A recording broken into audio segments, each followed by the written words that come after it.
At 2 a.m. on October 26, 1942, Platoon Sergeant Mitchell Page crouched behind a Browning M1917 water-cooled machine gun on a rain-soaked ridge above Henderson Field, Guadalcanal, watching assembly lights flicker through the jungle 300 yards south. 24 years old, 6 years as a machine gunner, 33 men under his command. The Japanese 17th Army had sent roughly 2,700 soldiers from the 2nd Infantry Division to retake Henderson Field. The Marines had captured the airfield 2 months earlier, and the Japanese wanted it back. Without Henderson Field, American bombers couldn't reach Japanese supply lines. Without those bombers, Japan controlled the Pacific. Page had positioned 4 Browning M1917 machine guns along a 1,500-yard ridge south of the airfield. Each gun weighed 93 pounds without water and ammunition. Each gun could fire 450 rounds per minute. Each gun needed 3 men to operate effectively. Page had trained every Marine in his platoon to field strip the M1917 blindfolded. They could disassemble the gun, clean it, and reassemble it in darkness. They could clear jams by touch alone. They had drilled this procedure hundreds of times because Page knew that in combat, there would be no time for mistakes. The ridge Page defended was the weakest point in the American defensive perimeter. If the Japanese broke through here, they would reach Henderson Field in 20 minutes. If they reached Henderson Field, they would destroy every American bomber, fighter, and transport plane on the island. The Marines would lose Guadalcanal. The Japanese would control the supply corridor between the United States and Australia. Everything depended on this ridge. Page had rigged a makeshift tripwire in front of his position earlier that evening. He had strung the wire through the jungle undergrowth and placed empty C-ration cans at intervals along the wire. Each can contained an empty cartridge. If Japanese soldiers disturbed the wire, the cans would rattle. The system was crude, but effective. It would give his men perhaps 30 seconds of warning before the attack began. At 2:45 a.m., the cans rattled. Japanese artillery from howitzers positioned west of the Matanikaw River began hammering the ridge. Shells exploded in the mud around Page's position. Tree branches shattered overhead. Shrapnel tore through the jungle canopy. The rain turned the ground into thick mud that made movement difficult. Page could hear Japanese soldiers moving through the jungle below. They were singing. They were smoking cigarettes. They were confident they would retake Henderson Field before dawn. The first wave of Japanese infantry emerged from the jungle at 3 a.m. Page gave the order to open fire. 4 Browning M1917s opened up simultaneously. Tracers cut through the darkness like red streaks. Japanese soldiers fell in rows. The first ranks collapsed. The second ranks climbed over them. The Marines had zeroed their guns during the afternoon. They knew the exact range to every tree, every bush, every depression in the ground. The Japanese were advancing directly into a kill zone that Page had prepared for exactly this moment. But the Japanese kept coming. They climbed over their own dead. They charged through machine gun fire without stopping. Page could see officers with samurai swords leading attacks. He could see soldiers carrying Bangalore torpedoes to blow holes in the barbed wire. He could see hundreds more moving through the trees behind the first wave. The sheer weight of numbers was overwhelming. For every Japanese soldier who fell, 2 more appeared from the jungle. By 4 a.m., 2 of Page's 4 guns had been knocked out. Japanese grenades had killed the crews. Blood mixed with rainwater in the gun pits. Page shifted his remaining men to the 2 functional guns. He moved along the ridge through the mud, directing fire, clearing jams, replacing wounded gunners. A Japanese soldier lunged at him with a bayonet. The blade cut deep into Page's left hand, nearly severing his fingers. Page drove his K-bar knife into the attacker's neck and kept moving. By 5 a.m., only 1 gun was still firing. By 5:30, Page looked left and right along his position. Every Marine in his platoon was either dead or wounded. 32 men. He was alone. If you want to see how Page held this position alone against 2,700 Japanese soldiers, please hit that like button. It helps us share more forgotten stories. Subscribe if you haven't already. Back to Page. The Japanese were regrouping for another assault. Page could hear officers shouting orders in the darkness. He could hear hundreds of boots moving through the mud. He had 1 functional machine gun. He had perhaps 2,000 rounds of ammunition remaining. He had 10 hours until dawn and reinforcements. Page grabbed the Browning M1917. The barrel was glowing red from continuous fire. The water jacket was nearly empty. He had no crew to help him. He would have to feed the belt, fire the gun, and clear jams entirely alone. And the Japanese were coming again. The Browning M1917 machine gun required 3 men to operate at maximum efficiency. 1 man fired the gun and adjusted aim. 1 man fed the ammunition belt and cleared jams. 1 man carried spare ammunition and water for the cooling jacket. The gun fired from a cloth belt holding 250 rounds. Each belt lasted 33 seconds of continuous fire. When the belt ran empty, someone had to load a new belt while the gunner maintained his position. When the water jacket overheated, someone had to refill it, or the barrel would warp and the gun would jam permanently. Page had no one. He was the gunner, the loader, and the ammunition carrier. He would fire until the belt ran empty, then reload while Japanese soldiers advanced through the darkness. He would fire again until the water jacket began to steam, then crawl to find water while the barrel cooled. The system was impossible. He tried it anyway. The next Japanese wave hit at 6 a.m. Page opened fire. The gun bucked against his shoulder. Spent casings piled up around his position. Tracers showed him where the rounds were going. He could see Japanese soldiers falling 50 yards away. He could see more climbing over the bodies. The belt ran empty after 30 seconds. He grabbed a new belt with his right hand. His left hand was still bleeding from the bayonet wound. He loaded the belt into the feed tray with one hand while watching the Japanese advance. 20 yards, 15 yards. He slammed the feed cover closed and opened fire again. The Japanese fell back. By 7 a.m., the barrel was too hot to touch. Steam poured from the water jacket. Page knew the gun would seize if he kept firing. He grabbed an empty canteen and crawled 15 feet to where a dead Marine lay in the mud. The Marine had a full canteen. Page unscrewed it and poured water into the gun's jacket. The water boiled instantly. He poured more. The gun cooled enough to keep firing. At 8 a.m., his original gun jammed. A spent casing had lodged in the receiver. Page cleared it by feel in the darkness, but the gun jammed again 3 belts later. The receiver was damaged. The gun was finished. He abandoned it and crawled 30 yards through mud and bodies to where the second gun sat silent. The crew was dead. The gun was intact. He dragged the gun back to his position. 250 rounds remained in the belt. The Japanese hit again at 9 a.m. Page fired from the second gun. The barrel was cold. The water jacket was full. The gun worked perfectly. He killed Japanese soldiers at 40 yards, at 30 yards, at 20 yards. They kept coming. He could smell them now. Sweat and gun smoke and blood. He could hear their boots in the mud. He could hear officers shouting. The belt ran empty. He reloaded. The Japanese fell back again. Page's hands were shaking. Blood from his bayonet wound had soaked his left sleeve. Shrapnel from a grenade had hit his right leg. He could barely see through the darkness and smoke. His ears were ringing from hours of machine gun fire. He had lost track of how many belts he had fired. He had lost track of how many Japanese soldiers he had killed. He only knew they kept attacking and he kept firing. At 10 a.m., the second gun overheated. Page crawled to find water. Every canteen within reach was empty. The dead Marines had already been stripped of water hours ago. He remembered something from training, something desperate. He urinated into the water jacket. The gun cooled. He kept firing. By 11 a.m., Page had been fighting alone for 6 hours. The sun was rising. He could see the battlefield clearly now. Bodies covered the slope in front of his position.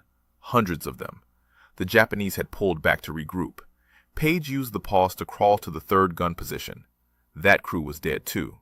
He dragged their ammunition back to his position. 12 belts, 3,000 rounds. He checked his remaining guns. Gun 2 was still functional, but the barrel was worn. Gun 3 had a damaged tripod, but the weapon itself worked. Gun 4 had been destroyed by a grenade. He now had 2 functional guns and 3,000 rounds. The Japanese had at least 2,000 soldiers left, and they were forming up for another assault.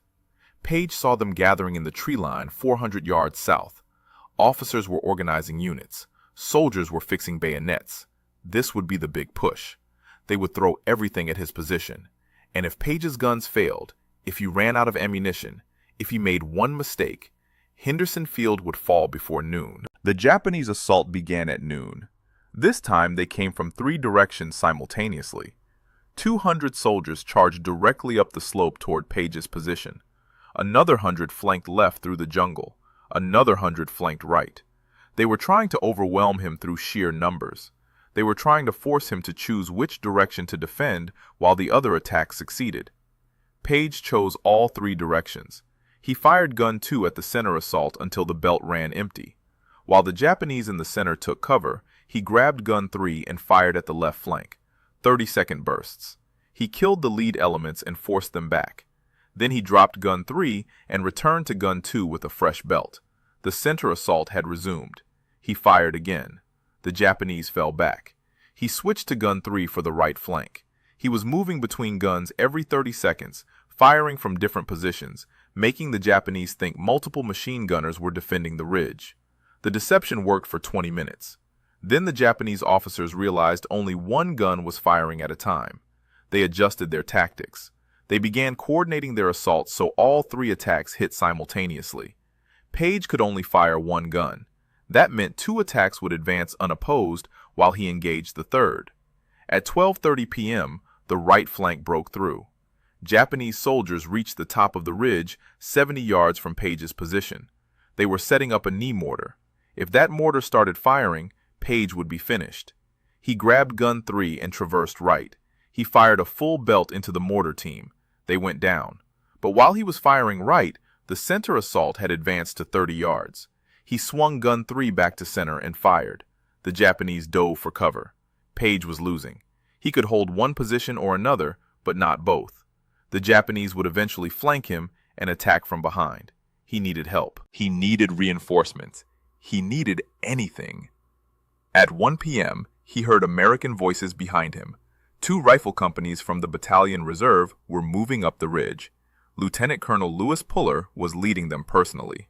Puller had brought 40 Marines to reinforce Page's position. They spread out along the ridge and began firing. The Japanese advance stalled. Puller crawled up to Page's position. He looked at the dead Marines. He looked at the hundreds of Japanese bodies on the slope. He looked at Page covered in blood and mud, still firing the machine gun. Puller asked if Page could hold until more reinforcements arrived. Page said he could hold as long as he had ammunition. The Marines dug in. Puller organized the defense. He positioned riflemen to cover the flanks. He brought up 2 more machine guns to support Page's position.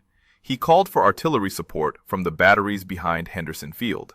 Within 30 minutes, American 105mm howitzers were dropping shells on the Japanese assembly areas 400 yards south.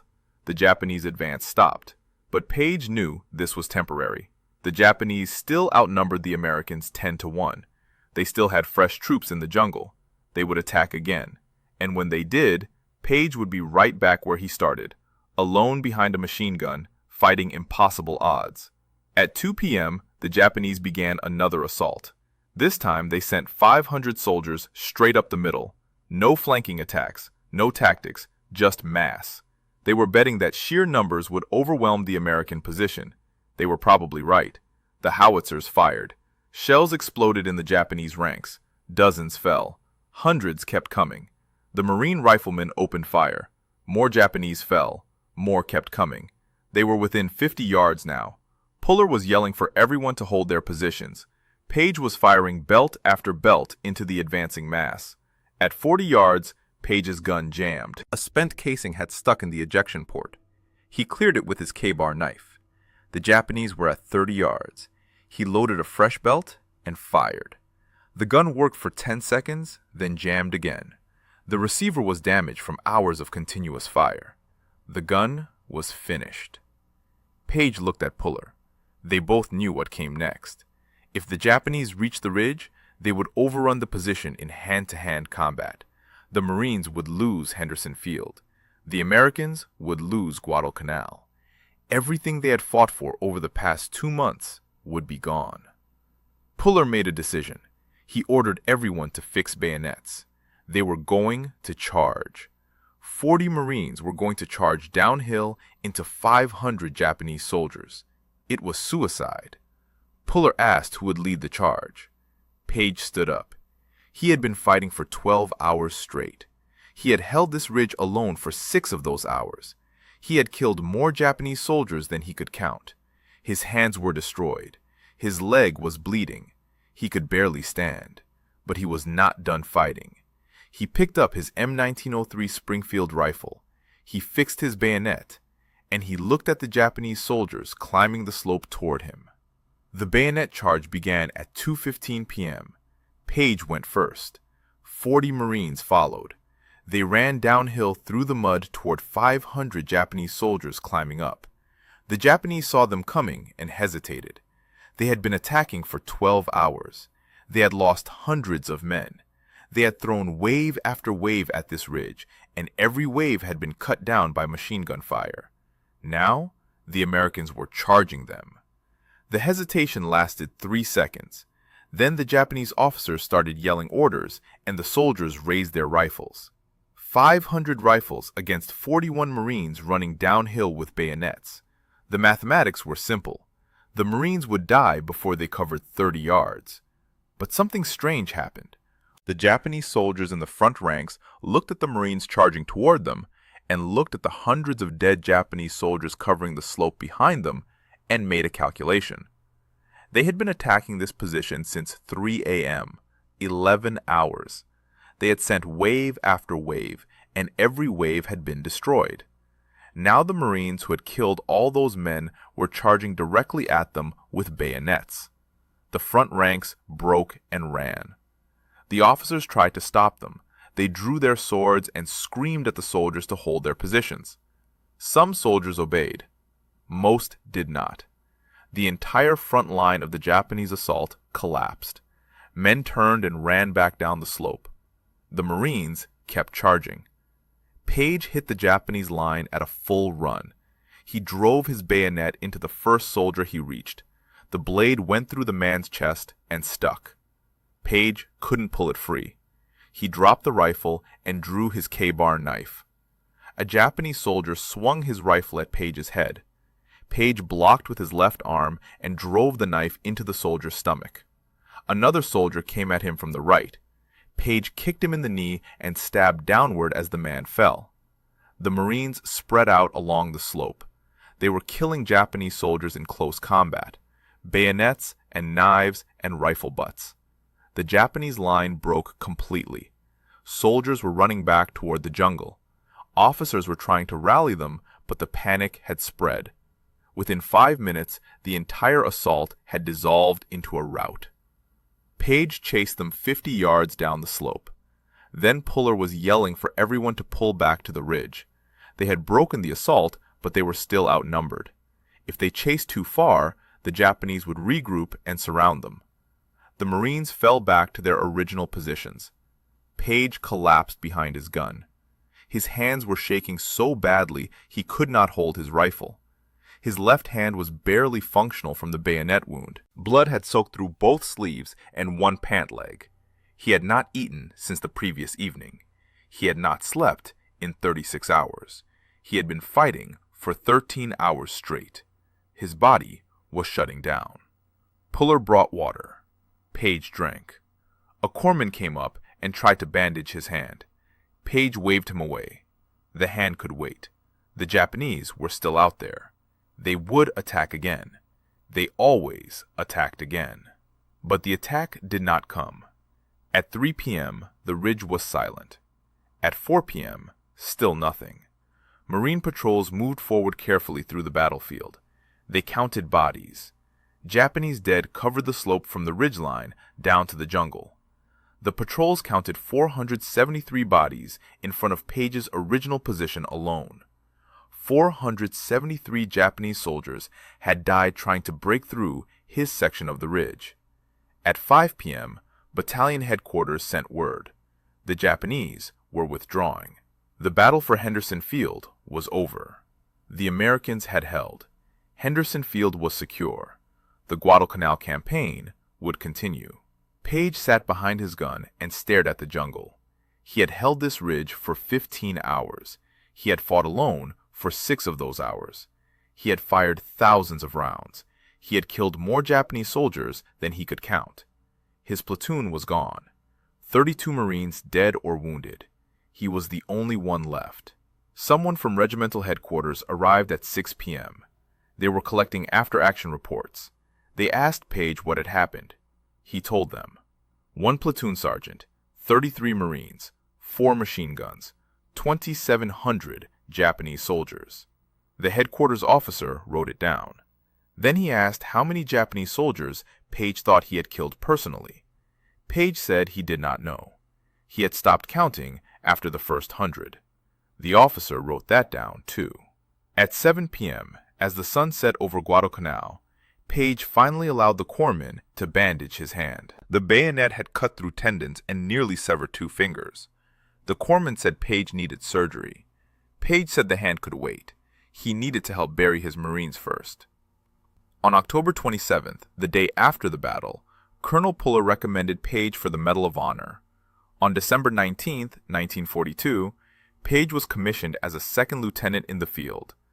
On May 21st, 1943, Marine Corps Commandant General Alexander Vandergrift presented Page with the Medal of Honor in Melbourne, Australia.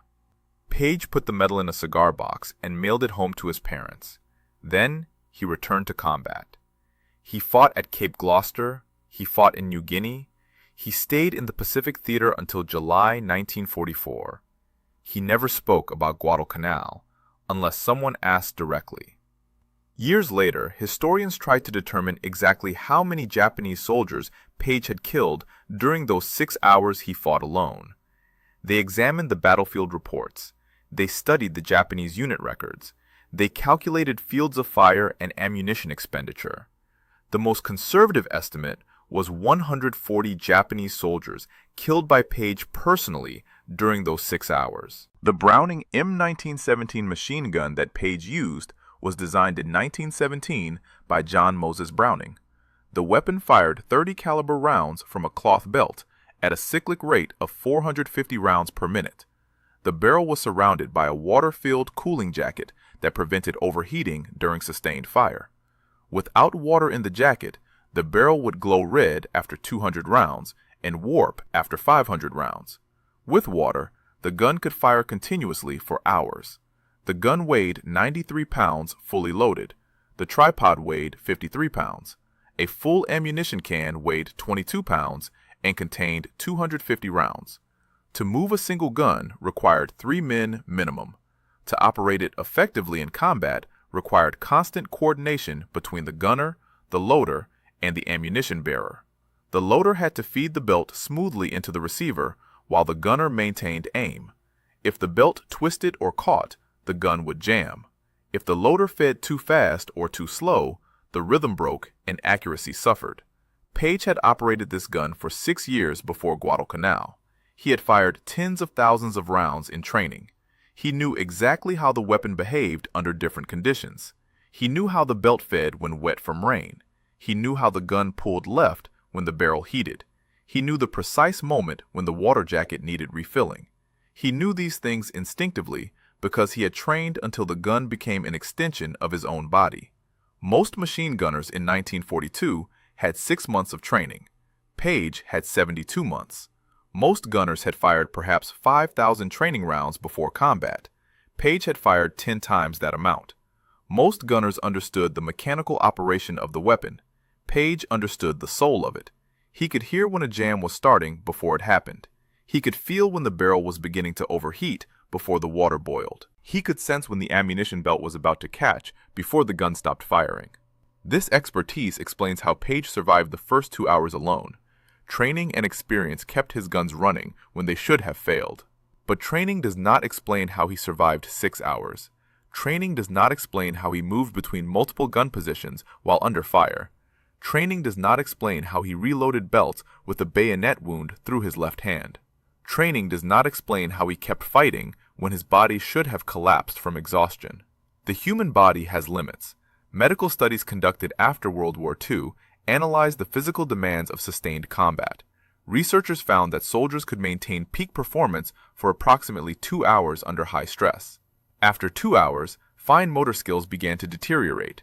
After 4 hours, decision-making ability declined sharply. After 6 hours, most soldiers experienced complete physical and mental exhaustion. Page fought alone for 6 hours. He maintained fine motor skills sufficient to clear gun jams in darkness. He made tactical decisions about which gun to fire and which direction to defend. He moved repeatedly between positions while carrying ammunition. He did all of this with significant wounds and no food or water. By every medical standard available, he should have collapsed after 3 hours. Some historians argue that adrenaline kept Page functioning. The human body produces adrenaline during extreme stress. Adrenaline increases heart rate, dilates blood vessels, and releases glucose for immediate energy. It enables short bursts of enhanced performance. But adrenaline effects last minutes, not hours. The body cannot maintain adrenaline production for 6 hours straight. Eventually, the system crashes and the person collapses. Other historians point to Page's training as the deciding factor. They argue that 6 years of experience created such deep muscle memory that Page could operate the guns even while exhausted. The actions became automatic. Loading, firing, clearing jams, all happened without conscious thought. This theory has merit, but does not fully explain his endurance. A third theory focuses on psychology. Page knew that if he stopped fighting, Henderson Field would fall. If Henderson Field fell, the Marines would lose Guadalcanal. If they lost Guadalcanal, Japan would control the Pacific. Page understood the strategic importance of his position. This understanding created a psychological imperative stronger than physical exhaustion. He kept fighting because stopping was not an option. Probably all three factors contributed. Adrenaline provided initial energy. Training enabled automatic responses when conscious thought became difficult. Psychology maintained determination when his body demanded rest. The combination kept him alive and fighting for 6 hours that should have killed him. But there is a fourth factor that historians rarely discuss. Page was not fighting for abstract strategic goals. He was not fighting for Henderson Field or Guadalcanal or the Pacific Campaign. He was fighting for 32 dead Marines lying in the mud around his position. His entire platoon. Men he had trained. Men he had led. Men who had trusted him to keep them alive. They were dead.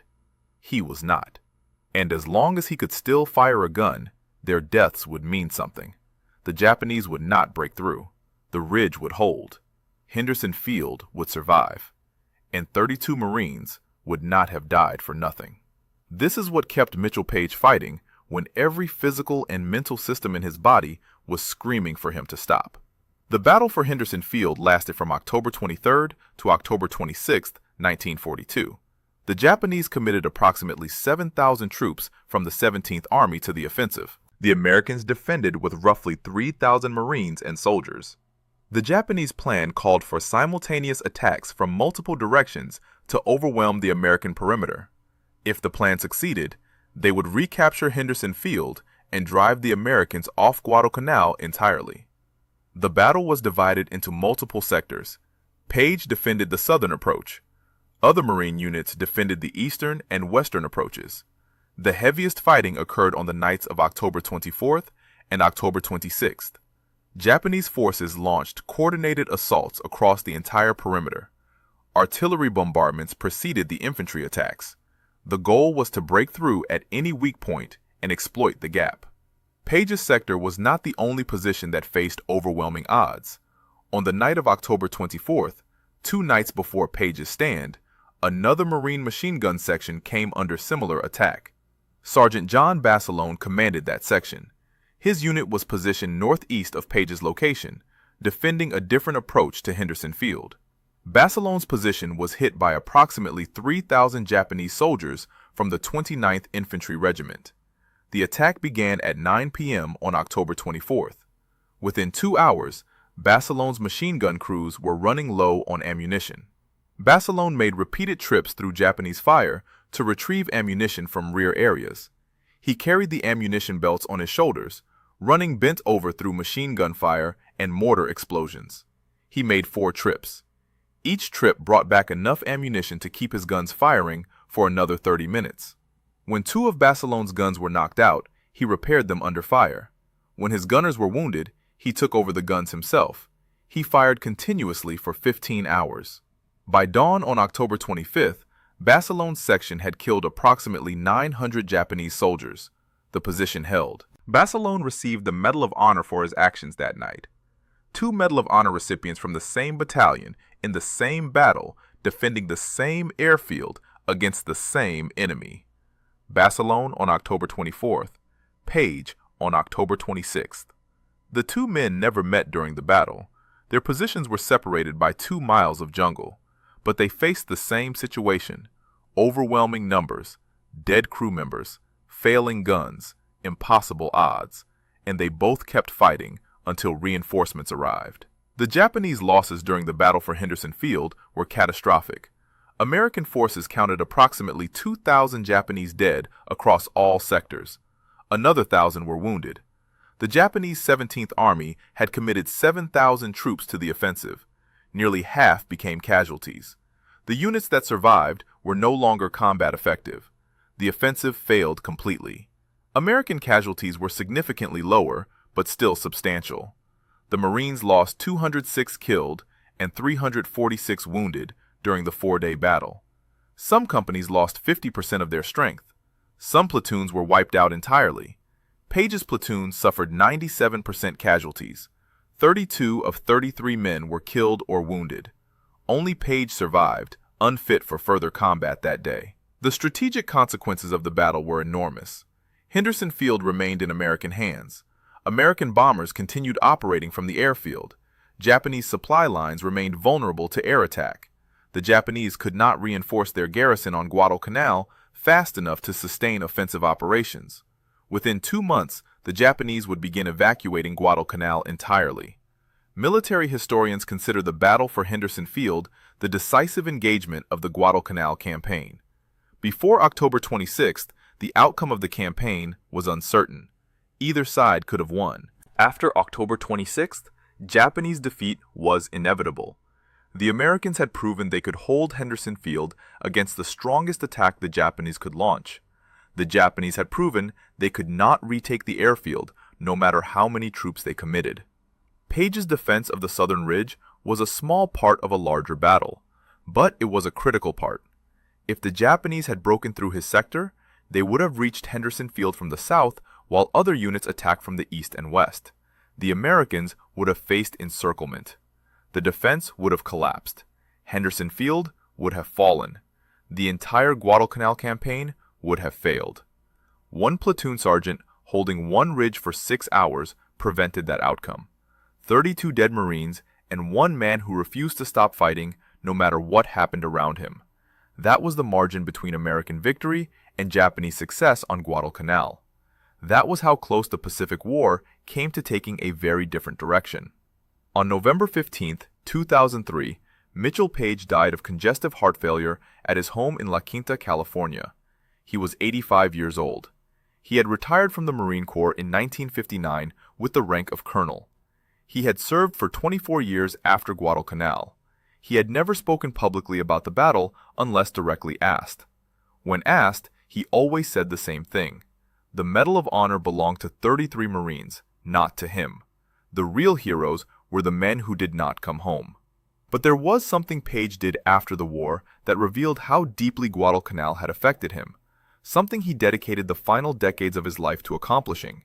Something that connected directly to the 32 Marines who died on that ridge. In the years after World War II, a problem emerged regarding the Medal of Honor. People began claiming they had received the award when they had not. Some did it for personal gain. They wore fake medals at public events. They claimed veteran benefits they had not earned. They told stories about heroic actions that never happened. Others did it for social status. Wearing a Medal of Honor brought respect and attention. Some people wanted that respect without earning it. This was more than simple fraud. The Medal of Honor represents something specific. It represents actions beyond normal duty. It represents soldiers who faced death and kept fighting anyway. It represents the absolute limit of human courage under the worst possible circumstances. When someone wears a fake Medal of Honor, they diminish every real recipient. They steal honor from men who actually earned it. Congress recognized this problem and made it a federal crime to falsely claim receipt of the Medal of Honor. The law carried penalties including fines and imprisonment, but enforcement was difficult. The military maintained records of Medal of Honor recipients, But those records were not always easily accessible. Local police departments did not have the resources to investigate every suspicious claim. Many fraudulent recipients continued operating for years without consequences. Mitchell Page became personally involved in stopping this fraud. After retiring from the Marine Corps in 1959, he joined the Congressional Medal of Honor Society as a liaison officer. Part of his role involved working with the Federal Bureau of Investigation to identify false recipients. When someone claimed to have received a Medal of Honor, Page would verify the claim against official records. If the claim was false, he would notify the FBI. The FBI would investigate and prosecute if sufficient evidence existed.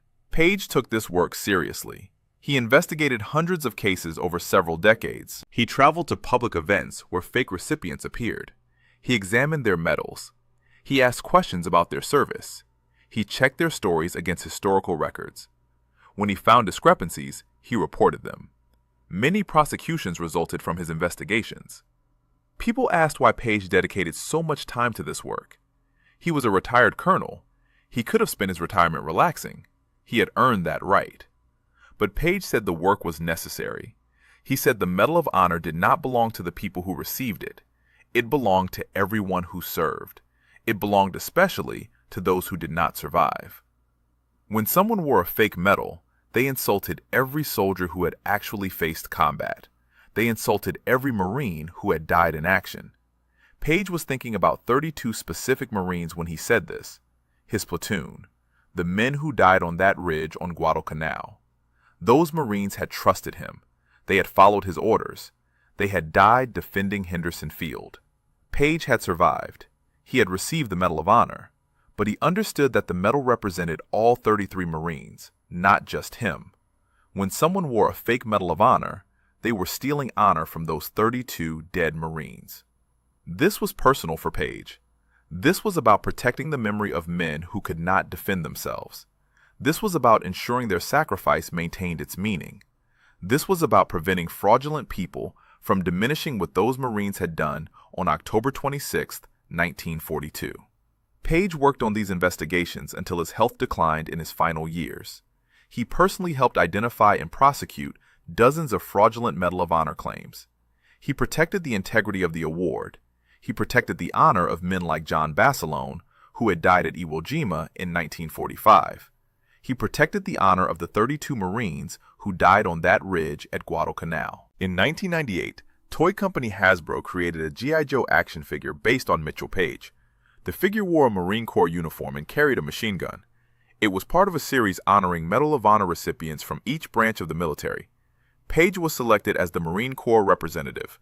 The figure came with a small booklet explaining his actions on Guadalcanal. Thousands of these figures were sold. A new generation of children learned about what happened on that ridge. In 1999, Page received a star on the Palm Springs Walk of Stars. The ceremony recognized him as one of 5 Medal of Honor recipients from the Southern California desert area. Local veterans groups attended. Page gave a brief speech. He said the star should honor all Marines who fought on Guadalcanal, not just him. He said the real heroes were buried in military cemeteries across the Pacific. A museum at Marine Corps Base 29 Palms was dedicated to Page. The museum displayed his uniform, his Medal of Honor, and artifacts from Guadalcanal. Visitors could see the type of machine gun Page had used. They could read his citation. They could learn about the battle for Henderson Field. The museum educated thousands of Marines about their history. It kept the memory of Guadalcanal alive for new generations. On March 23, 2003, 8 months before his death, Page finally received his Eagle Scout Award. He had earned the rank in 1936 at age 17, but had never received the physical award because he left home to join the Marines. The Boy Scouts of America held a ceremony 67 years later. Page was one of only 7 men to be both an Eagle Scout and a Medal of Honor recipient. When Mitchell Page died on November 15, 2003, he was the last surviving Medal of Honor recipient from the Guadalcanal campaign. John Basilone had died at Iwo Jima in February 1945. The other Guadalcanal recipients had passed away over the decades. Page was the final living connection to those battles. With his death, the last eyewitness to what happened on Henderson Field was gone. Page was buried with full military honors at Riverside National Cemetery in Riverside, California. Marines in dress blue uniforms carried his casket. A firing party fired 3 volleys. A bugler played taps. The flag that covered his casket was folded and presented to his family. Hundreds of Marines attended the funeral. They came to honor a man who had defined what it meant to be a Marine. They came to honor someone who had held the line when holding the line seemed impossible. The official citation for Page's Medal of Honor describes his actions in formal military language. It states that he continued to direct the fire of his gunners until all his men were either killed or wounded. It states that he fought alone against the deadly hail of Japanese shells. It states that he moved from gun to gun, never ceasing his withering fire against the advancing hordes until reinforcements finally arrived. Then it states that he dauntlessly and aggressively led a bayonet charge, driving the enemy back and preventing a breakthrough in our lines. These words describe what happened, but they do not explain why it mattered.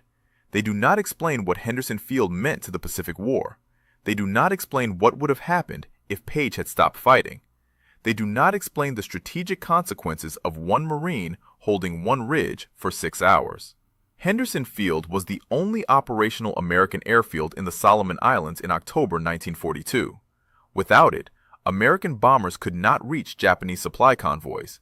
Without those bombers, Japan could reinforce and resupply their forces throughout the Pacific. The Japanese understood this. That is why they committed 7,000 troops to retaking the airfield. That is why they accepted catastrophic casualties trying to break through the Marine perimeter.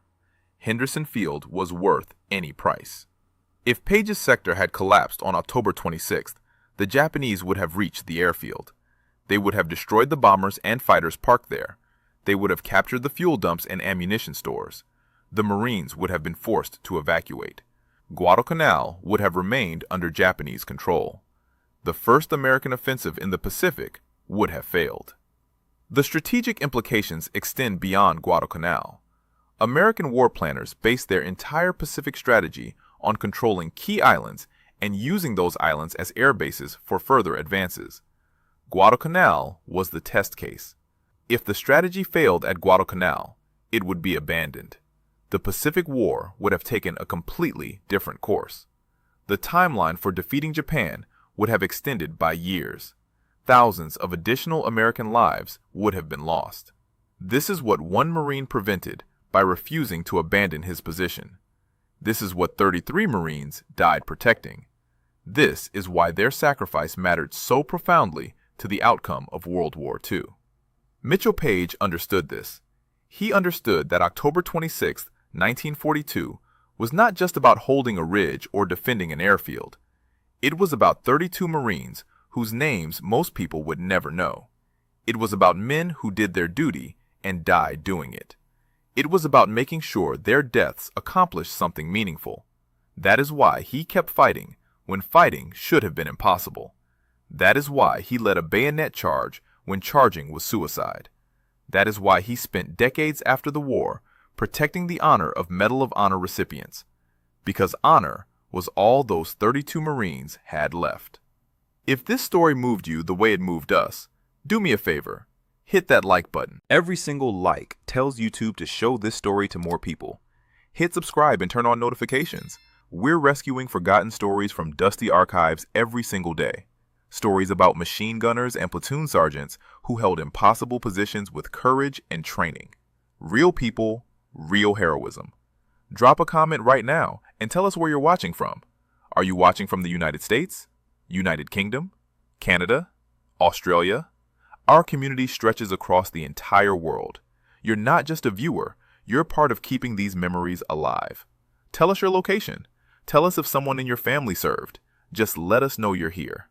Thank you for watching, and thank you for making sure Mitchell Page and those 32 Marines don't disappear into silence. These men deserve to be remembered, and you're helping make that happen.